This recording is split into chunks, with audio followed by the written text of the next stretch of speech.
senhora me ouve? Boa noite, Carol. Ouço sim, tudo bem? Tudo bem, a senhora? Vamos começar então aqui no nosso bate-papo. Primeira coisa, eu queria pedir para a doutora Reni se apresentar e falar um pouquinho da vida dela, para vocês conhecerem. Pode falar, doutora, com a palavra. Boa noite, pessoal. Muito obrigada aí para quem está participando. A gente vai tentar resolver e responder algumas dúvidas aí para vocês. Por que que eu estou aqui? Meu nome é Reni, como a Carol já disse. Eu estou aqui dentro do Hospital Mari Pena, do Instituto Mari Pena, desde 1992. Eu era estudante de medicina do último ano e vim fazer o internato aqui no hospital. Feito isso, eu fiz a residência de cirurgia e ao término de 3 anos, fui convidada para ficar na equipe. Me especializei na parte de cirurgia oncológica, além da cirurgia geral. Sou especialista em cirurgia geral pelo Colégio Brasileiro de Cirurgiões, especialista em cirurgia oncológica pela Sociedade Brasileira de Cirurgia Oncológica, vice-presidente do Colégio Brasileiro de Cirurgiões do Setor 4, sou membro da Sociedade Americana de Cirurgia Oncológica e fellow do Colégio Americano de Cirurgiões. Então, é uma bagagem aí de muitos anos aqui dentro e de muita troca de informações sobre Covid e as cirurgias no tempo de hoje, que eu espero ajudar vocês a responder e resolver dúvidas.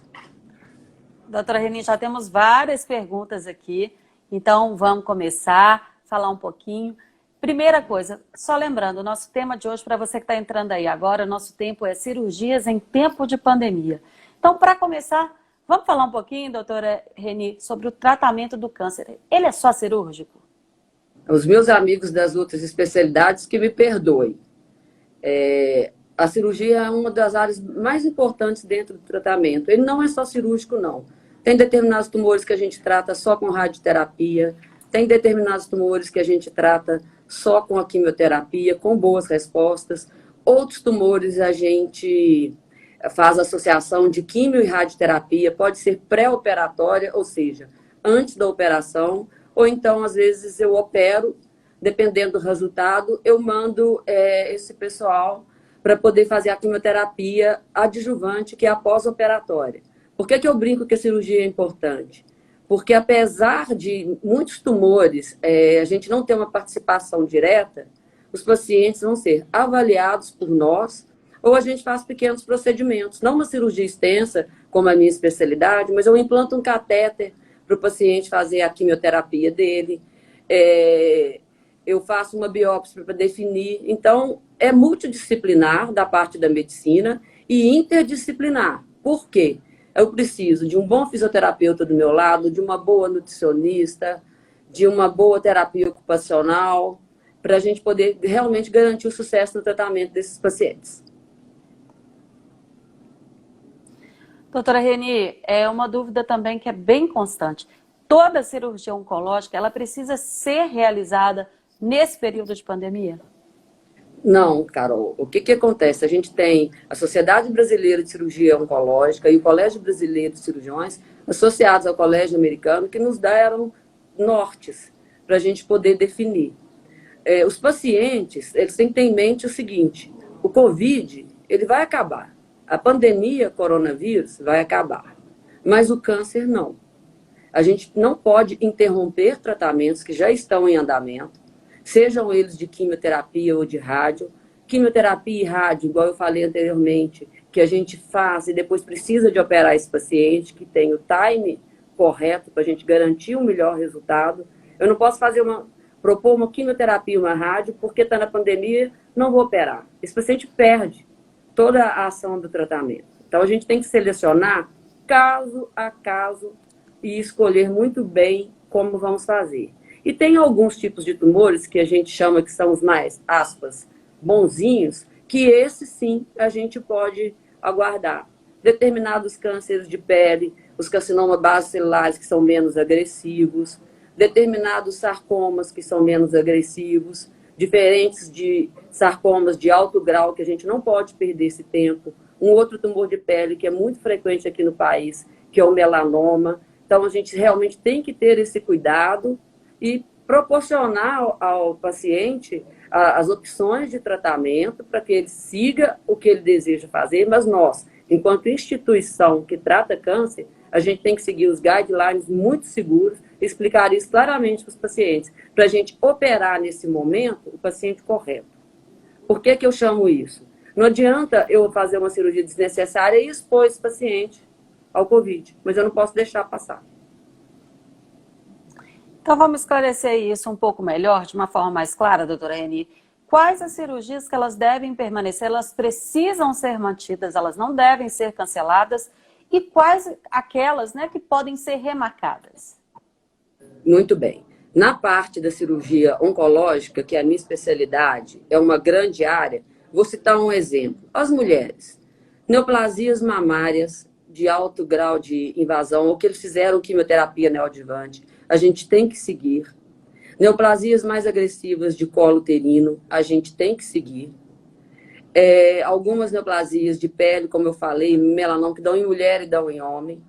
Para os homens, a gente tem que ficar muito atento a determinados tipos de cânceres que são mais agressivos, cânceres de próstata, que a gente não pode perder esse tempo. Determinados cânceres de rim, a gente também tem que tratar. E tem a miscelânea disso tudo, né, Carol?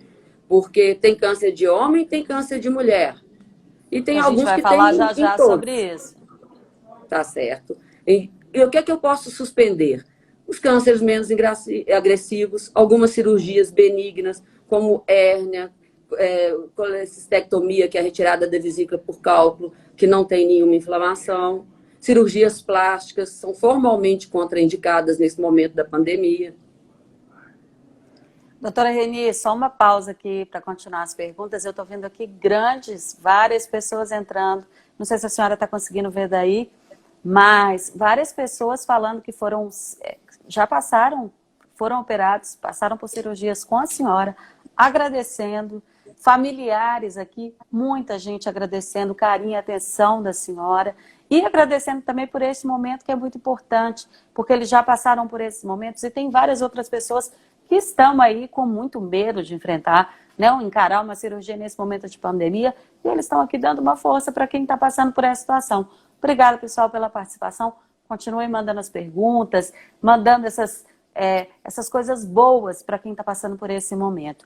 Doutora Reni, agora eu quero falar de uma outra coisa. No início da pandemia, do coronavírus, o Ministério da Saúde ele proibiu os exames endoscópicos, né? Qual que foi o reflexo disso? Essa foi uma proibição que a gente até entende. Pessoal aí que está assistindo, nós, pacientes e nós, médicos, estamos aprendendo a nos comportar nesses períodos de pandemia. Foi uma coisa muito nova, por mais que a gente importou muita coisa de fora, né, porque os outros países passaram por isso antes, no Brasil está mais novo, e a gente não sabia no início como que num clima quentinho como o nosso, esse vírus ia se comportar. E as cirurgias de endoscopias, e endoscopias a gente tem que fugir do paradigma que vamos ver o estômago. Endoscopia, pensem bem, é ver por dentro. Então eu vou ver por dentro o estômago na endoscopia digestiva alta, eu vou ver por dentro o intestino grosso na colonoscopia, eu vou ver por dentro o útero numa esteroscopia, eu vou ver por dentro o pulmão, eu vou ver por dentro a orofaringe. E qual que é o impacto disso? Se eu parei de ver por dentro, eu parei de biopsiar. Se eu parei de biopsiar, eu parei de reconhecer lesões, às vezes iniciais, que seriam curadas com tratamentos menos agressivos, e deixei de diagnosticar. No país, isso já é um problema. Nessa época da pandemia, que a gente não sabe como, eu poderia impactar aí 6, 8 meses do acesso desse paciente. E aí, com o tempo, a gente foi aprendendo, junto com as discussões, e voltou-se a fazer. O Instituto Maripena está com todos esses exames ao alcance dos pacientes, seja eles do SUS ou da saúde suplementar, porque a gente não pode perder. O diagnóstico precoce é fator fundamental para a gente curar o câncer. Por falar em pacientes, agradeço aos meus pacientes, viu? Um abraço aí, espero que todos estejam bem e em casa, viu? Não quero ninguém batendo perna na rua. Aí, ó, escutem o conselho da doutora Reni, viu? Doutora Reni, não para, depois a gente vai fazer alguns registros aqui. Vamos falar agora de casos específicos. No caso da mulher, qual tipo de cirurgia ou quais tipos, né? Ela não deve deixar de fazer a cirurgia nesse momento de pandemia? Uhum. Vou dar um exemplo. Hoje, o nosso bloco cirúrgico é um dia que a equipe da mastologia, que é uma equipe muito forte aqui dentro do hospital, opera. Diversas cirurgias foram realizadas no momento da pandemia. Pacientes que fizeram quimioterapia neoadjuvante, como eu expliquei antes, depois que acaba, eu tenho um período para eu operar, para eu aproveitar todo o benefício que a quimioterapia fez. Então, mulheres, esta é uma cirurgia que não pode parar. Vamos dar um outro exemplo feminino. Câncer de colo uterino, fez a esteroscopia, vem um tumor de endométrio que é mais agressivo. Vale a pena sim correr o risco.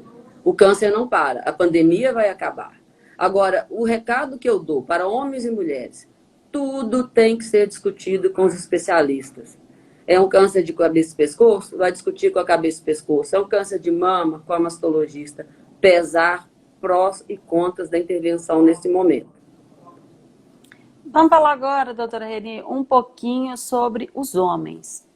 Porque existem cirurgias, como a senhora acabou de falar agora, das mulheres e as dos homens. Quais não podem ser adiadas de forma alguma, mesmo nesse período? Uhum.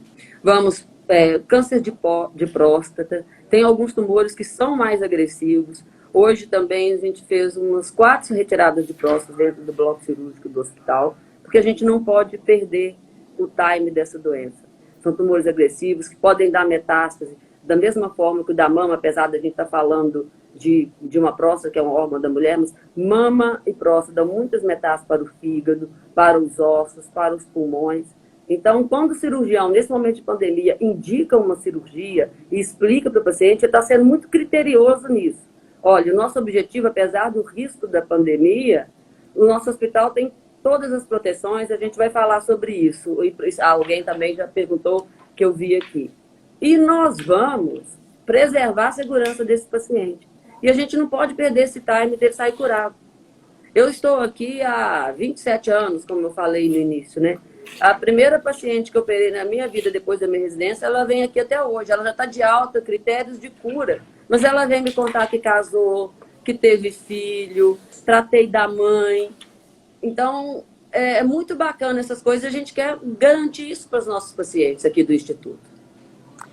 E agora, e se a gente for falar dos dois sexos? O que é mais comum? O que não deve ser desligado, não pode ser abandonado de hipótese alguma nesse momento? Vamos ver. Nós temos estômago, não temos? Homem e mulher. A gente tem alguns cânceres de estômago, que o adenocarcinoma, que é o mais comum no Brasil. Esse câncer, ele não pode esperar. A janela cirúrgica dele, um bom tratamento, ela é muito curta.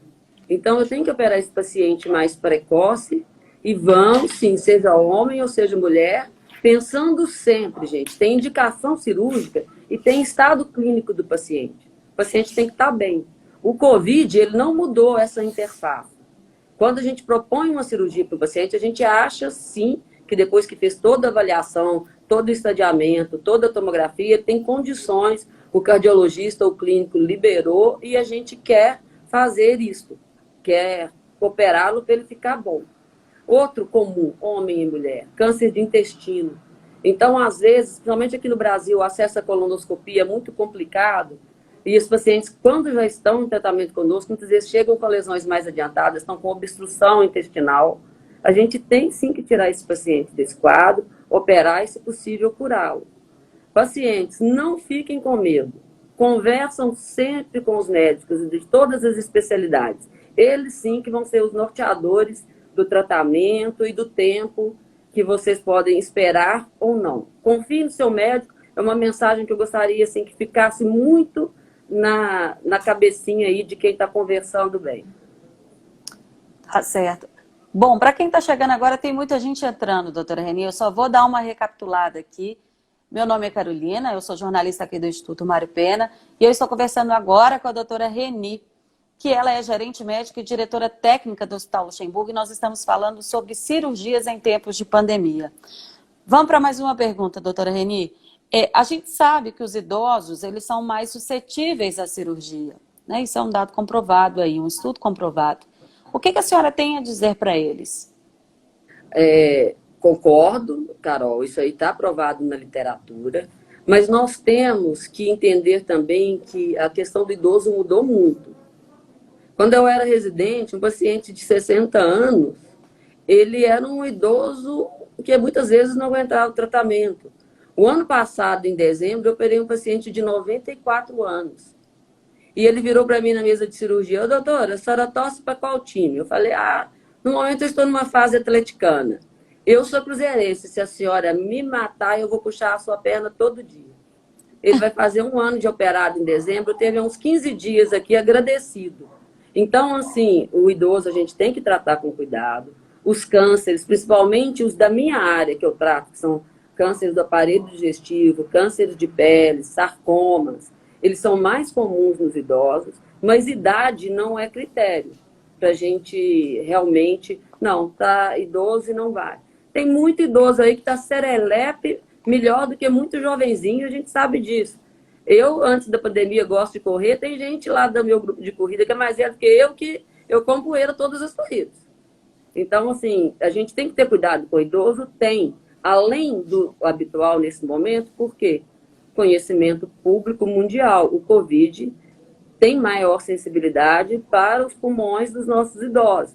Então, a gente tem que ter cuidado redobrado nas indicações das cirurgias e cuidado redobrado nas proteções desses pacientes, da equipe, durante os atendimentos. Hoje, eu agendei uma cirurgia de uma paciente de 72 anos, portadora de um adenocarcinoma gástrico. Vou dar um exemplo para vocês de um cuidado. Ela veio para mim a semana passada, estava faltando um resultado de exame, já tinha o risco liberado pela clínica médica. Falei: a partir de agora, dona Cleusa, a senhora vai ficar quieta em casa. Está proibida de sair no quintal. Quietinha, fica aí, vamos ficar tranquila. Semana que vem a sua filha.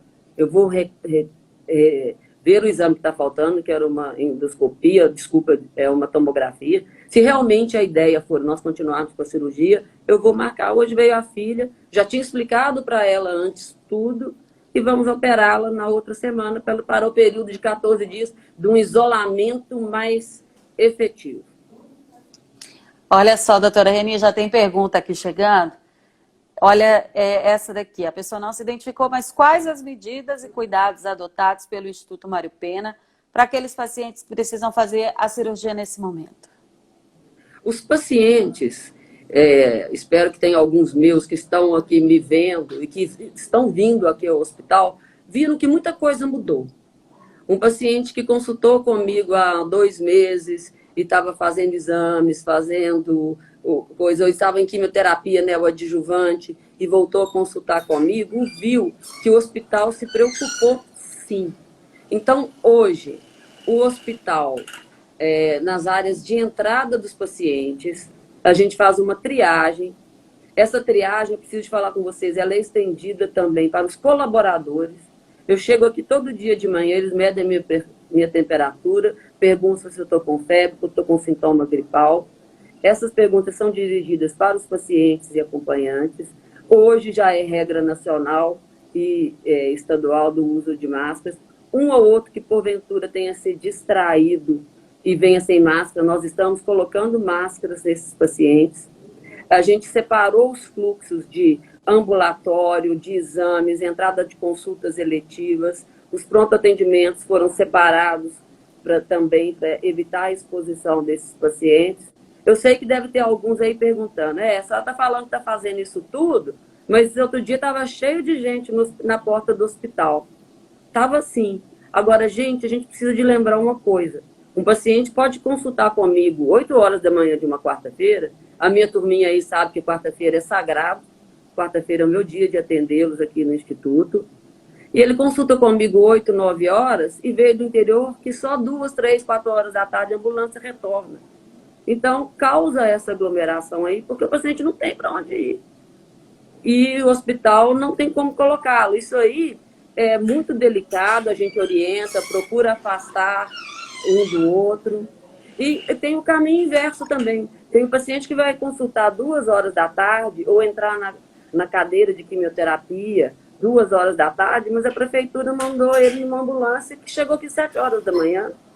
Eu tenho que acolher esse paciente na hora da consulta.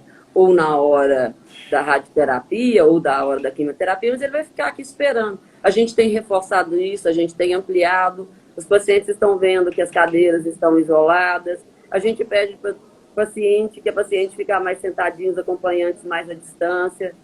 São cuidados que a gente tem mesmo efetivamente. Outros cuidados que são extremamente vital para os pacientes é a gente ter cuidado com a equipe assistencial. Aqui dentro a gente separou as pessoas que estão no uso diário, no atendimento diário dos pacientes COVID, elas não convivem, elas não circulam nas áreas dos pacientes não COVID.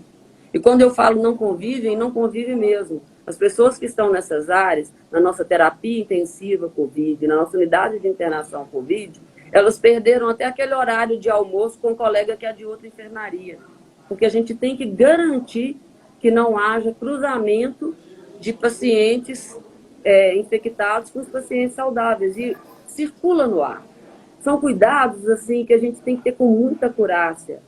Agora também a gente colocou, além do uso obrigatório de máscara, todos os nossos colaboradores estão usando a máscara N95, independente se eles estão na área COVID ou se estão na área COVID-free, como os gringos gostam de chamar, e a gente fala COVID livre. Isso que aumenta a proteção do paciente, aumenta a proteção do colaborador. Dentro do bloco cirúrgico e da unidade de terapia intensiva, cuidados redobrados com a equipe, com a paramentação, com o uso de óculos protetores, de face shield, que são aqueles escudos transparentes que a gente vê. As máscaras são muito tampadas, vocês viram, né, e veem no jornal, os médicos, as fisioterapeutas, com a foto no crachá, porque a pessoa não conhece. Hoje em dia está muito chato, as primeiras consultas, eu de máscara, paciente de máscara. Eu falo, um dia você vai conhecer a minha cara e eu a sua.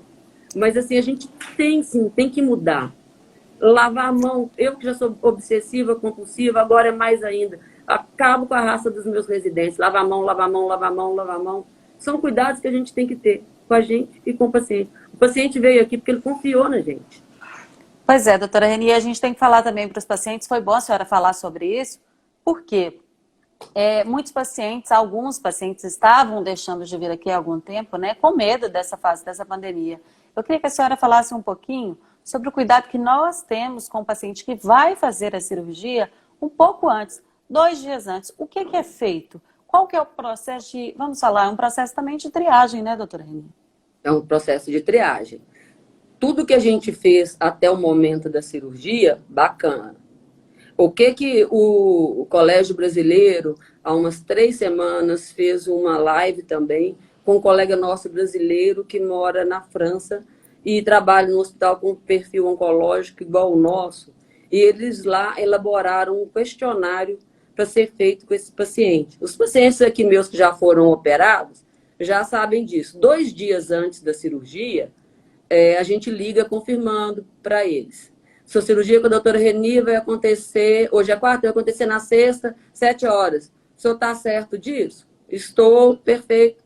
Isso era antes da pandemia e antes dessa live que nós participamos. O que agora acrescentou além disso? Não é só eu saber e confirmar com o paciente que ele conseguirá vir aqui no dia, não.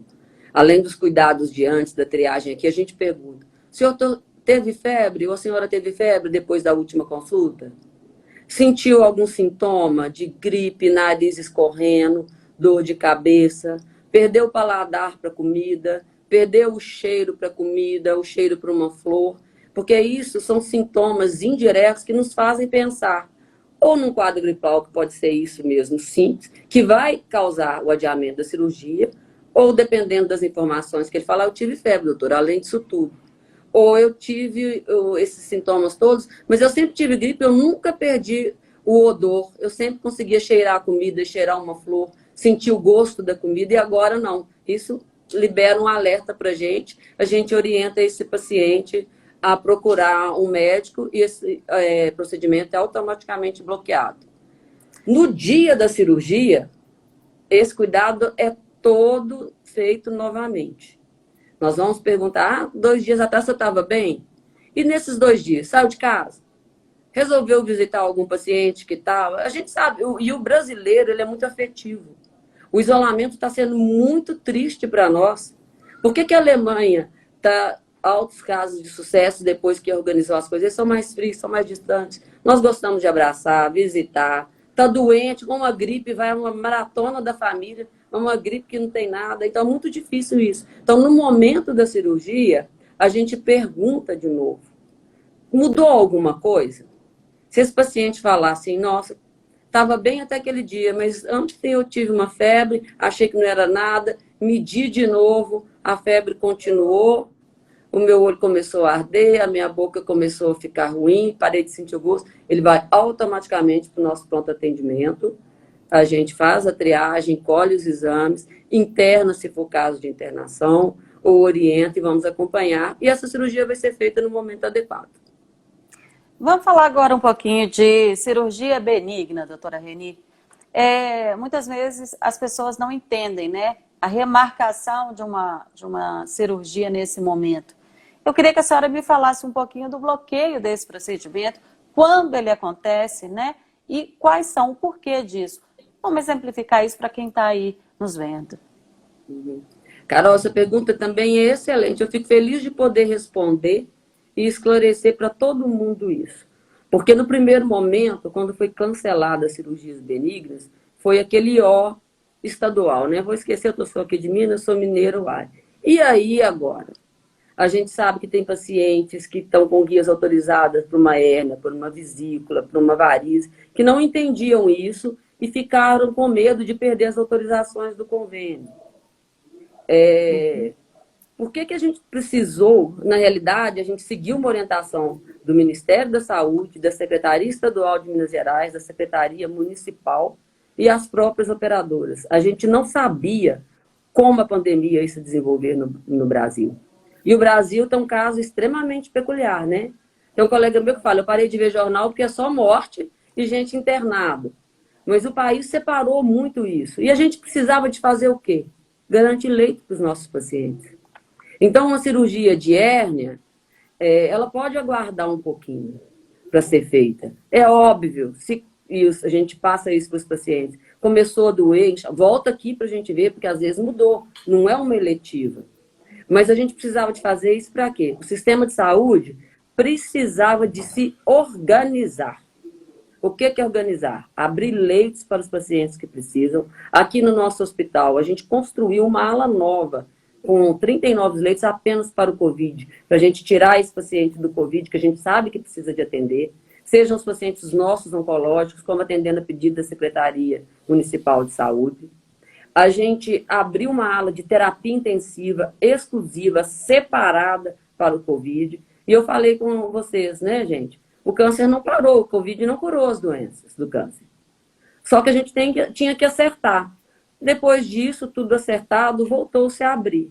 E o que é muito bacana também, que eu acho que é importante passar aí para vocês, a gente fez, os hospitais ficaram vazios, e o pessoal começou a liberar a cirurgia, e nós fizemos as retomadas com todos os protocolos de cuidado. Mas hoje a gente está numa situação confortável para garantir assistência ao oncológico e ao paciente benigno e ao paciente Covid que realmente precisar de nós.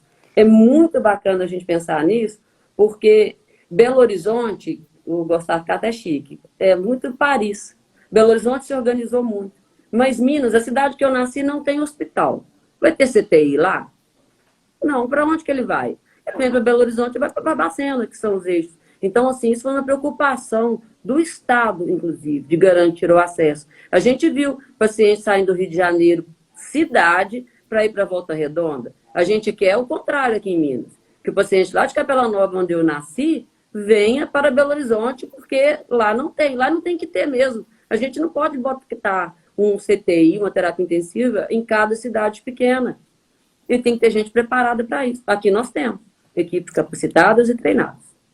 E para esses pacientes, doutora Reni, os benignos, né, que a gente está falando agora, o que a senhora tem a dizer para eles? Porque tem muitos, eu acho que eles estão um pouco angustiados, sem saber o que fazer, né?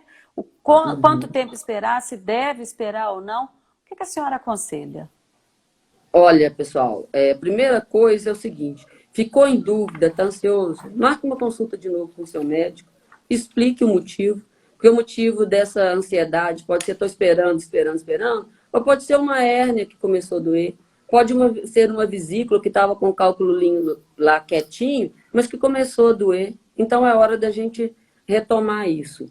Outra coisa, o momento Covid, eu acho que para a área da saúde, como um todo, médicos, enfermeiros, fisioterapeutas, ele está resgatando uma coisa que a gente estava muito perdida, a relação médico-paciente, profissional de saúde-paciente. E é uma hora que hoje a gente tem que voltar. Então, esses pacientes benignos, da mesma forma que os oncológicos, tem o TLCE, que é o Termo Livre de Consentimento Esclarecido. Esse paciente ele tem que cobrar do seu médico. Vai operar de um câncer ou vai operar de uma vesícula? Termo das complicações. E hoje todas as sociedades nos orientaram a fazer o termo da cirurgia no tempo do Covid. E aí é um momento de realmente comprometimento da equipe médica, do paciente e do seu familiar, explicando por que estamos operando nesse momento.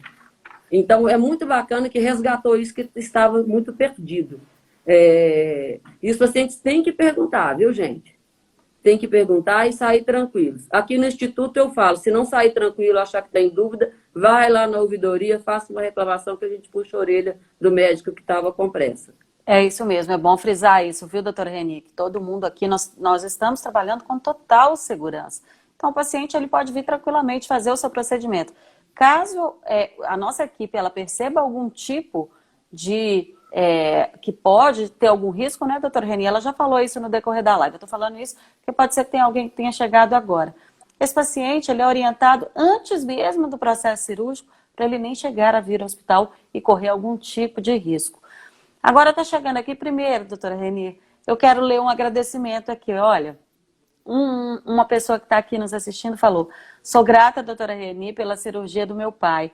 Ela é muito competente e humana. Foi Deus quem colocou ela no nosso caminho. Parabéns, doutora Reni. Esse recadinho vem da Patrícia Quintão.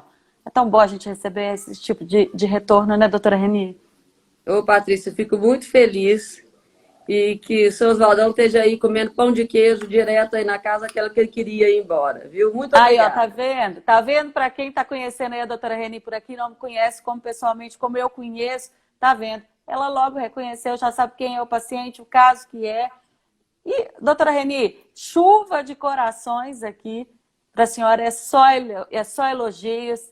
Marina Pires entrou aqui agora falando da segurança do paciente, batendo palmas para a gente. Marina é da saúde, ela sabe do que eu estou falando, da nossa preocupação, isso está aí em primeiro lugar. Agora, doutora Reni, vamos falar de uma outra coisa. O Hospital Luxemburgo, ele liberou algumas cirurgias, né? Eu queria que a senhora falasse sobre isso. Algumas cirurgias não oncológicas e algumas cirurgias também nesse período. Não está só fechado mais, porque já passou um tempinho aí desse início de pandemia e a gente tem que se readequar. Eu queria que a senhora falasse um pouquinho disso. Exatamente. Se tiver alguém aí, eu tenho um viés muito grande para os oncológicos, porque a minha especialidade por opção há 27 anos, mas assim, a gente sabe, a gente opera muito. O Hospital Luxemburgo é o maior hospital de oncologia do estado de Minas Gerais, ponto. Mas é um hospital que opera patologias benignas. A gente opera ortopedia com prótese de quadril, prótese de joelho, hérnias inguinais, hérnias femorais, vesículas, mastologias benignas, que tem todo o nódulo da mama é câncer. Então, pacientes, conversem com seus médicos. Se chegarem em um momento, estamos de portas abertas. Claro, eu estou falando hoje uma verdade que ela não é concreta. Tudo muda. A gente está acompanhando isso aqui diariamente nos boletins da Secretaria Municipal e Estadual de Saúde. E se tiver um aperto, a gente realmente vai ter que parar para acudir um paciente que precisa mais. Mas, por favor, procurem de novo seus médicos. E alguns colegas até me ligam, assim, tem as restrições de CTI por causa... Me explicam, olha, é uma prótese de quadril, eu sei que é benigno, mas o paciente está sentindo dor. Então, a gente tem que ser maleável também, não pode levar a ferro e fogo. Então, podem se sentir bem-vindos. Carol, eu quero aproveitar para falar uma coisa também, que é o seguinte, as cirurgias de urgência. Sim, o COVID, isso é importante. e eu converso isso com colegas do Brasil e do mundo afora, curou, né? Não se tem apendicite, não se tem infarto, não se tem arritmia cardíaca, porque os pacientes estão com medo de vir ao hospital, com medo de pegar Covid. Gente, venham, procurem o Instituto Maripena, o hospital que é da sua confiança. Eu sei que tem gente de outras instituições, de outros hospitais, porque uma apendicite ela pode ser tratada e você sair de alta no mesmo dia ou no outro, ou ela pode se complicar e virar uma cirurgia grande e parar no CTI. Então, assim, os hospitais estão felizes, estão organizados. Nós aqui, eu posso falar, porque não falta EPI aqui dentro, os fluxos estão bem desenhados. Quem vier aqui vai ver delineamento de marcação para a entrada dos pacientes, como fazer. Sabemos que, às vezes, o paciente não vai ficar com um acompanhante. Isso também é uma outra restrição do Ministério da Saúde para diminuir a circulação no hospital. Do mesmo jeito que nós restringimos a circulação dos nossos colaboradores, a gente tem que restringir dos nossos visitantes. Mas, assim, não parem e, na dúvida, procuram os seus médicos, procuram os pronto-socorros, porque os hospitais estão preparados para isso. Doutora Reni, mais uma mensagem aqui, ó. Na verdade, se eu for ler todas as mensagens que estão chegando aqui, carinhosas, atenciosas para a senhora, a gente vai ficar aqui até amanhã. Então, a gente só tem que agradecer. São muitas pessoas que estão reconhecendo, agradecendo, carinho, reconhecendo. E eu tenho certeza que se eu falar aqui, a senhora vai reconhecer cada um deles. Se já não estiver reconhecendo, vem daí, né? Ah, tô nervosa, tá passando batido aqui, Carol. E a chuva de coração? Então a senhora não está prestando atenção nisso. Dessa vez eu vi na hora que você falou que estava chovendo coração. Tá chovendo, e o coração chove para cima, é engraçado aqui. Demais. Chuva lá em Capela Nova, onde eu nasci, cai. Os daqui sobem. Nossa, imagina. Aqui tem uma pergunta aqui agora. Existe algum tipo de câncer mais comum para as pessoas mais novas? Ou não? Ou isso aí independe, acho que a senhora já até falou. Então conta pra gente isso aí. Alguns tipos de leucemia são mais comuns em crianças. Alguns tipos de linfoma são mais comuns em crianças. Infelizmente, gente, nós nascemos e estamos expostos a isso. De vez em quando eu fico surpreendida no consultório com cânceres em pessoas fora do padrão da idade, câncer da parte que eu trato, né? Que é o gastrointestinal, que é um câncer que normalmente ele se dá em pessoas mais idosas. Eu já atendi gente de 18, de 22 anos.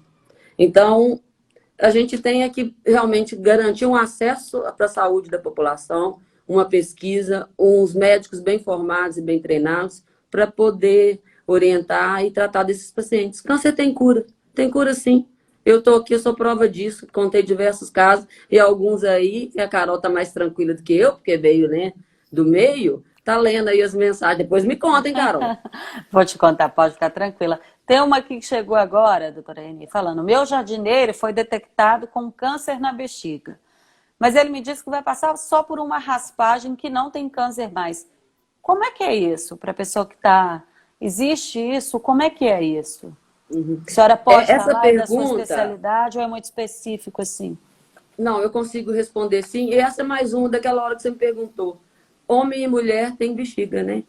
Sim. Nós também somos suscetíveis. E o câncer de bexiga é um dos cânceres que ele pode ser menos agressivo ou mais agressivo. Quando o jardineiro aí falou que ele vai fazer uma raspagem, essa raspagem chama RTU, que é uma ressecção da bexiga, passa uma óticazinha, mais uma vez a endoscopia voltando, dessa vez para tratamento, não para diagnóstico, e raspa-se esse conteúdo. E a gente estuda. Às vezes, e o médico provavelmente nessas alturas já fez uma cistoscopia, que foi só o ver por dentro da bexiga, achou que é uma lesão inicial e consegue tirar essa lesão e o paciente ficar curado sem uma intervenção maior. Às vezes, no pós-operatório disso aí, ele vai fazer BCG, que é um BCG mesmo, viu, turma? Da vacina lá que nós tomamos para não ter tuberculose. É uma preparação especial que está ligada ao câncer de bexiga, que também melhora a resposta ao tratamento. Então, é por isso. Esse seu jardineiro, você tem que falar com ele. Não perca essa oportunidade. Essa raspagem pode tirá-lo de uma cirurgia maior, que às vezes é a tirada da bexiga inteira. Ótimo. Tem uma outra aqui, olha. perguntando, existe alguma diferença no uso de EPIs cirúrgicos em razão da Covid ou não? É o mesmo que é usado, sempre foi usado, mudou alguma coisa agora? Tem algum específico? Mudou sim e mudou muito. Quando a gente vai lá ver no plantão médico na série na televisão, as máscarazinhas, que são as máscaras cirúrgicas, essa máscara branca que todos nós usamos no dia a dia e esperamos voltar a usar. O que mudou hoje? Hoje, dentro do bloco cirúrgico, e aqui no Instituto, está sendo em todas as áreas do hospital, a gente usa uma máscara que chama N95 ou PFF2. São as duas máscaras que os estudos mostraram que são mais seguras para proteger tanto a equipe médica quanto os pacientes. São aquelas máscaras que cobrem, elas são mais fortes. Dentro do bloco cirúrgico, na fase inicial, a gente continuava operando com a máscara cirúrgica comum. Há cerca de 2 semanas, o Colégio Brasileiro de Cirurgiões, junto à Anvisa, mudou a orientação. Então, hoje, dentro do nosso bloco cirúrgico, do anestesista circulante da sala usa uma máscara N95 para proteger o paciente. Porque o COVID, ele está em aerossol. Então, se eu vou abrir a barriga do paciente ou eu vou fazer uma laparoscopia, eu posso espalhar isso. Isso protege mais, tanto a equipe quanto o paciente. Então, assim, realmente é diferente. Nas áreas específicas onde estão os pacientes COVID, mais ainda, tem um paramento, um avental, aqueles macacões. E, assim, se avaliou um paciente, eu tive 3 pacientes na área COVID, é um capote para cada um. Eu olhei o paciente, eu tenho que tirar, me proteger, lavar, para não levar para o outro paciente. Então, assim, é muito delicado, mudou muito. Eu acho que o COVID vai melhorar a humanidade, então a gente não vai ter jeito não, viu? Porque é uma mudança de hábitos, de consumo, de hábitos de convivência no trabalho, de hábitos dentro do instituto e na vida aí. Doutora Reni, infelizmente, se fosse para a gente responder tudo e eu ler tudo que está chegando aqui, a gente ia ficar aqui até amanhã. Mas, infelizmente, o nosso prazo, né, aqui do Instagram, só para você que está aí, a gente tem um prazo de 1 hora no máximo para ficar ao vivo. Então, o nosso prazo está chegando ao fim. Eu queria passar a palavra para a senhora para as considerações finais. O que a senhora tem a dizer? Primeiro, Carol, quero te agradecer as orientações, me deixou muito tranquila. O COVID, ele mudou da entrada do paciente ao porteiro na guarita até dentro do bloco cirúrgico, CTI, terapia intensiva, nutricionista, psicóloga, e a gente está tendo resultados bons de cura dos nossos pacientes COVID, graças à grande equipe do Instituto Mário Pena, que vestiu a camisa e adotou, as mudanças de coisa, perdeu o medo. Não é fácil sair, a gente tem medo, tá? De vir tratar, mas nós estamos aqui. E agradecer aos pacientes que continuam confiando no Instituto Mário Pena. Muito obrigada aí, muito obrigada aos meus, viu, gente? Joinha aí para vocês. Tá cheio de gente aqui, não para não vai embora. Parabéns, doutora Reni, excelente live, bastante esclarecedora. Doutora Reni, sem palavras, eu tenho que agradecer, foi uma honra e um prazer estar aqui falando com a senhora, uma pessoa tão especial e uma médica que eu admiro, conhecendo mesmo há pouco tempo, que eu aprendi a admirar em muito pouco tempo, porque eu sei da competência da senhora, e agora eu estou vendo aqui, só estou confirmando isso tudo que eu já pensava da senhora. Então, muito obrigada, fica aqui o meu agradecimento em nome de todo mundo, de todas as mensagens que eu estou lendo aqui. Então, gente, para quem está aí nos ouvindo, eu queria agradecer, né, por estar aqui, por ter participado, por ter mandado seu like, mandando coraçõezinhos para a gente, isso alimenta muito a gente. Nós estamos aqui para te orientar, para passar as informações, para poder encarar com mais facilidade esse período que está sendo tão difícil para todo mundo, né? Antes de terminar, eu gostaria só de a última vez dar um recadinho, que quem quiser colaborar com a nossa instituição, com o Instituto Mário Pena, quiser fazer algum tipo de doação, nesse período, gente, principalmente, cada centavo é importante para o tratamento dos nossos pacientes. Então, se quiser fazer a doação pelo nosso site, é só entrar no Mário Pena, com 2 N's, tá? .org.br, entrar no Doe Agora, tem um botãozinho vermelho que fica ali do lado direito, no alto da tela do site. Ou, se preferir, entre em contato com a nossa equipe, a gente vai ter o maior carinho em te receber e te atender com toda a segurança do mundo. Então, é só ligar para o 0800, a ligação é gratuita, 0800 039 1441. Eu vou repetir. 0800 039 1441. Mais uma vez, muito obrigada. Acompanhe as nossas redes sociais pelo Instagram, pelo Facebook, pelo LinkedIn e também no canal do YouTube. E quem perdeu desde o início, não se preocupe. Quer ver tudo desde o início? Nós vamos disponibilizar esse vídeo no IGTV do Instagram e no nosso canal do YouTube. No decorrer dessa semana agora, nós vamos divulgar quem é a próxima médica, a nossa próxima especialista, que vai estar aqui conversando com a gente na semana que vem. Acompanhe tudo, que eu tenho certeza que vocês vão adorar. Muito obrigada mais uma vez. Doutora Reni, um abraço grande, tá? Pra senhora. E até semana que vem, gente. Boa noite. Tchau, gente. Fiquem em casa.